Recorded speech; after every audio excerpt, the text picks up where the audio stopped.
Bom dia, pessoal.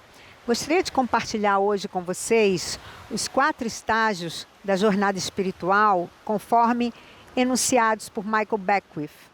E como eu tenho vivido esses estágios na minha experiência, né? Então, seriam 4 estágios. O primeiro é viver como vítima, ou seja, a vida acontece a mim, sem eu ter controle sobre ela, né? O segundo seria eu viver como manifestador. Eu reconheço que eu tenho algum poder dentro de mim, capaz de me fazer controlar os eventos da minha vida. O terceiro seria viver como canalizador. Eu já reconheço que existe uma voz, né, uma intuição, algo que tem um acesso maior, além dessas limitações do tempo e espaço, e que pode orientar a minha vida. E o quarto estágio, que é o estágio supremo, que seria viver como a própria vida, viver como ser puro, ser uno, né? O ser total, que é a nossa verdadeira criação. Então, no primeiro estágio, que talvez o estágio que a maior parte da humanidade está, é o estágio da vítima, né? Nós estamos totalmente escravizados pelo sistema de pensamento do ego, achando o quê? Que o mundo lá fora ocorre a minha revelia. Então, tudo que acontece comigo, eu vou acabar colocando a culpa em alguém. Eu vou dizer que não deu certo no meu emprego porque foi culpa do meu chefe. Eu vou dizer que não deu certo na aplicação da bolsa porque foi alguém que me deu um conselho errado. Eu vou dizer que não dá certo na minha família porque uma tia, afinal de contas, me deu um exemplo que não valia a pena. Então, na condição de vítima, nós estamos sempre o quê? Colocando a culpa que vem do sistema de pensamento do ego lá fora, né, que na verdade são as nossas projeções. E aí nós interpretamos todas essas projeções como o mundo estando contra nós. E nós nos sentimos o quê? Desempoderados, né? Nos sentimos vítimas, nos sentimos desamparados. Então esse é o primeiro estágio, né? Isso aí na minha vida, muito nova, minha mãe, como era uma pessoa totalmente ligada no espiritual, curso de yoga, meditação transcendental, foi sempre uma aquariana que toda novidade que chegava nessa área de espiritualidade e de saúde, ela agarrava com unhas e dentes. Então, muito nova, eu descobri, mesmo assim, aos 18 anos de idade, o Silva Mind Control, né, que é uma técnica de manifestação, que era o quê? Que nos dava o poder de, com a força do nosso pensamento, dirigir a nossa vida. Então, eu fui para um segundo estágio, que seria o manifestador. Então, nessa fase do manifestador, a gente sabe que o nosso pensamento tem poder, né? Nós usamos técnicas de afirmação, de visualização. Foi assim que as grandes conquistas foram realizadas no mundo, né? E, inclusive, a gente tem um exemplo, o próprio Vishen Lakhiani, que é o fundador da Mind Valley. Até ele descobriu essa técnica anos atrás, quando ele saiu da Microsoft para trabalhar na Mind Valley. Ele fala que foi pela técnica do Silva Mind Control que ele construiu toda essa empresa que ele tem hoje, que é uma das maiores empresas no mundo sobre desenvolvimento humano, né? Então, essas técnicas funcionam, mas eu ainda tenho o ego no controle. Eu ainda tenho o meu sistema de pensamento meditando aquilo que me traz felicidade, aquilo que vai me trazer a paz. Então, eu usei essas técnicas muito profissionalmente, consegui realmente grandes feitos, né? Inclusive, talvez o maior feito tenha sido que eu sair aqui do Brasil, fui ser auditora na ONU, na Itália, né? Bem nova, inclusive quando eu cheguei lá, nem pensava que eu fosse uma profissional, pensava até que eu fosse secretária, né? Vindo do Brasil, etc e tal.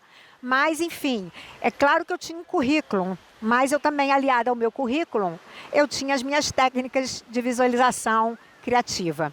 Então, se você quiser manifestar coisas positivas na sua vida, essas técnicas funcionam sim. A tal da lei da atração, é o segredo, tudo aquilo que nos anos 90 ficaram bem popularizados, não?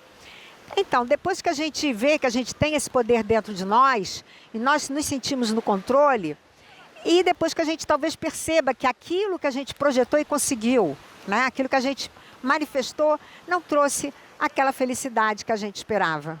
Então a gente se volta, questiona e nós começamos a procurar talvez por outros caminhos e de repente eu, por exemplo, me deparei com um livro que era a Fonte Interior. Esse livro, ele dizia como canalizar o seu eu superior, né, as práticas de você fazer diários todos os dias, as meditações. Então, pouco a pouco, a gente vai saindo da fase do manifestador para do canalizador, né? E essa canalização ocorre, né?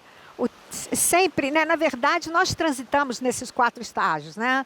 Claro que um é mais predominante, mas a canalizadora é, por exemplo, agora, quando eu gravo um vídeo, né? Quando eu gravei lições do Curso em Milagres, um médico que tem uma intuição para tratar um paciente, né? Então, a canalização, ela é uma inspiração, é uma intuição, a ferramenta principal é a intuição, a imaginação.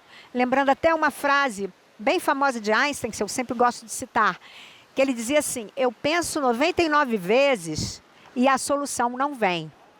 Eis que repouso por um único instante e a solução vem. Então, o que ele estava valorizando ali? A intuição, né? Talvez essa voz que vai além desse sistema do pensamento do ego, que é o sistema que nós estamos vivendo aqui no mundo das ilusões. Então, essa voz que vem para além desse sistema é uma voz que vai sempre o quê? Que ela tem acesso a tudo e é capaz de nos trazer soluções criativas. E o que é mais importante, foi até o que eu aprendi, aliar isso com as técnicas de manifestação, né? Antes de manifestar alguma coisa, eu vou perguntar: isso é para o meu mais alto bem e para o mais alto bem de todas as pessoas envolvidas? Então, é até uma forma de você juntar a fase da manifestação com a da canalização. Então, esse seria um terceiro modus operandi de nós vivermos aqui a nossa espiritualidade, né, no mundo das ilusões. E aí nós temos o 4º estágio. E esse é realmente o estágio que deveria ser, como dizer, a meta de todos nós. É o quê? É quando nós desfazemos, né, o sistema de pensamento do ego, que é calcado em quê? Na ideia da separação, né? Então, quando a pessoa lá no estágio 1 se sente uma vítima, sem poder, desamparada no mundo, abandonada, por que ela se sente assim? Porque no fundo ela se sente separada da fonte dela. Então, a pessoa que se sente separada, ela se sente abandonada, né? Ela se sente o quê? Eu sou um corpo vulnerável, né? Qualquer coisa pode me afetar. Então, a crença na separação, né, de que nós somos separados da vida, separados do todo, separados do universo, se quiser dizer separados de Deus, é o que está na raiz do nosso sofrimento. Porque exatamente essa ilusão, porque isso não é uma verdade, só existe o quê? Nesse 4º estágio, a gente aprende e a gente vivencia que só existe o um, só existe o uno, só existe a unicidade, todo o resto é balela, né? Existe um único ser que todos nós compartilhamos. E nesse único ser é onde está a nossa real felicidade, a nossa alegria pura, a nossa vitalidade, né? Então, todos nós estamos em busca, o quê? Da felicidade. Só que a felicidade que vem, mesmo das técnicas mencionadas anteriormente, que geram resultados a partir dessas técnicas, são muitas vezes felicidades fugazes. Por quê? Porque elas duram um instante, depois vão embora, né? A gente vê até isso com criança. Criança quer um brinquedo. Brincou um pouquinho com aquele brinquedo que ela tanto desejava, daqui a pouco ela já perde o interesse e ela quer ir para o próximo. Porque isso é o mantra do ego, que o que sempre faz a gente ficar buscando, não encontrando o quê? Para buscar o próximo. E essa busca frenética que é o próprio ego. Então, quando a gente repousa na consciência pura, quando a gente se torna um campo aberto para o que quer que venha acontecer, sem rótulo, sem julgamento, quando a gente abandona as percepções que vêm do sistema de pensamento da separação, então não tem mais o que interpretar. Porque não existe mais a dicotomia sujeito-objeto, existe apenas um, né? E nesse eu não tenho mais a necessidade de buscar algo. Por quê? Porque no meu ser, eu reconheço que eu tenho tudo, né? No meu ser eu tenho toda a abundância que eu preciso. Eu tenho toda a saúde de que eu preciso. Tenho todos os relacionamentos de que eu preciso. Então, a nossa angústia, que é essa culpa que roda lá embaixo do sistema de pensamento do ego, da separação, é a crença infundada de que nós não somos bons bastante porque nós nos separamos da nossa verdadeira fonte. Mas não. Então vamos nos lembrar disso, que a nossa real identidade, que é o ser puro, criado, que é o ser puro, que Deus criou, que é a única verdade sobre nós, ele não tem ausência de nada. Tá? É por isso que ele não busca, é por isso que ele se sente o quê? Pleno, se sente contente. E essa felicidade e essa paz, que em última instância todos nós buscamos. Não importa se você busca através dos bens materiais, se você busca através do sucesso profissional, se você busca através dos relacionamentos especiais. Mas a única coisa que todos nós estamos buscando é o quê? É a felicidade plena, é a felicidade inabalável. Por quê? Porque essa é a nossa essência, essa é a nossa realidade. Então é isso aí, pessoal. Essa era a mensagem para o dia de hoje. E para pensar um pouquinho. Tá certo que nós transitamos nesses 4 modos de operar, né, a espiritualidade nas nossas vidas. Mas você se classificaria mais como um estágio de vítima? Ou você está já transitando para o último estágio, o espaço da não separação? De que eu sou a vida acontece em mim. Para pensar. Qual é esse estágio? E lembra o seguinte, quanto mais nós estivermos identificados com o sistema de pensamento do ego, mais nós vamos nos considerar vítimas, porque é isso mesmo que o ego quer. E isso não precisa ser assim, né? Nós temos formas, práticas, que nos ajudam a desfazer esse sistema de pensamento do medo, esse sistema de pensamento da separação, e que nos leva à unicidade, né? À descoberta da nossa real identidade, que é a única verdade que vale a pena a gente encontrar.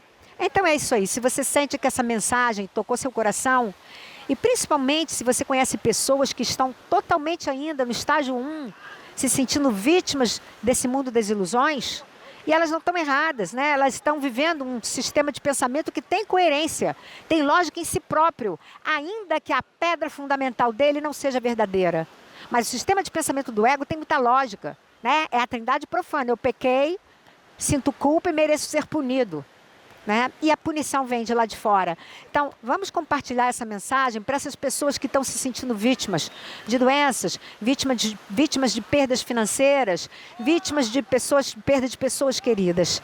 É isso aí, pessoal. Mais um beijo e até o próximo.